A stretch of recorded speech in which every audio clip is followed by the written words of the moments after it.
అడవిని కాపాడాల్సిన కొందరు అధికారులపైనే అవినీతి ఆరోపణలు రావడం ఇప్పుడు చర్చనీయాంశంగా మారింది. లంచాలకు మంచాలు వేస్తూ వసూల్ రాజాలాగా మారిపోతున్నారు. అసలు అమ్రాబాద్ పులుల అభయారణ్యంలో ఏం జరుగుతోంది ఇప్పుడు చూద్దాం. అమ్రాబాద్ పులుల అభయారణ్యం దేశంలోని అతిపెద్ద టైగర్ రిజర్వుల్లో ఒకటి. ఎన్నో అరుదైన వన్యప్రాణులకు, పెద్ద పులులకు ఇది సురక్షితమైన నివాసం. అయితే అడవిని కాపాడాల్సిన కొందరు సిబ్బందిపైనే అక్రమాలకు పాల్పడుతున్నారనే ఆరోపణలు రావడం కలకలం రేపుతోంది. జూలై 24న అచ్చంపేట మండలం పద్మారం తాండాలో కుక్కల దాడిలో వన్యప్రాణి మృతి చెందింది.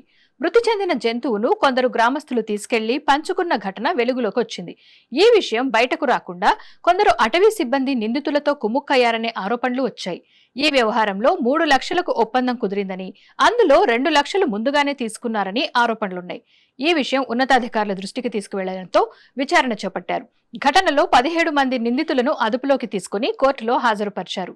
విధుల్లో ఉన్న అధికారులు నిర్లక్ష్యం చేశారనే ఆరోపణల నేపథ్యంలో కొందరు అధికారులను సస్పెండ్ చేశారు. ఇక లింగాల మండలంలో కూడా అటవీ సిబ్బందిపై అవినీతి ఆరోపణలొచ్చాయి. అనుమతి లేకుండా అడవిలోకి వెళ్లిన కొందరిని బెదిరించి 50,000 రూపాయలు వసూలు చేశారని, మరింత డబ్బు డిమాండ్ చేశారని ఆరోపణలున్నాయి. దీంతో బాధితులు ఏసీబీని ఆశ్రయించారు. ఫిర్యాదుపై స్పందించిన ఏసీబీ అధికారులు చర్యలు చేపట్టారు. అసలు క్షేత్రస్థాయిలో ఏం జరుగుతోంది? వేలాది హెక్టార్లలో విస్తరించిన అమ్రాబాద్ అడవులకు క్షేత్రస్థాయి సిబ్బందే మొదటి రక్షణ. వేట, అక్రమ రవాణా, అడవుల నష్టాన్ని అడ్డుకోవాల్సిన బాధ్యత వారిదే. అలాంటి సిబ్బందిపైనే వరుస ఆరోపణలు రావడం ఆందోళన కలిగిస్తోంది. ఈ ఆరోపణలకు తావు లేకుండా ఉన్నతాధికారులు క్షేత్రస్థాయిలో పర్యవేక్షణ పెంచాలని, అవినీతికి పాల్పడినట్టు తేలితే కఠిన చర్యలు తీసుకోవాలని పలువురు కోరుతున్నారు.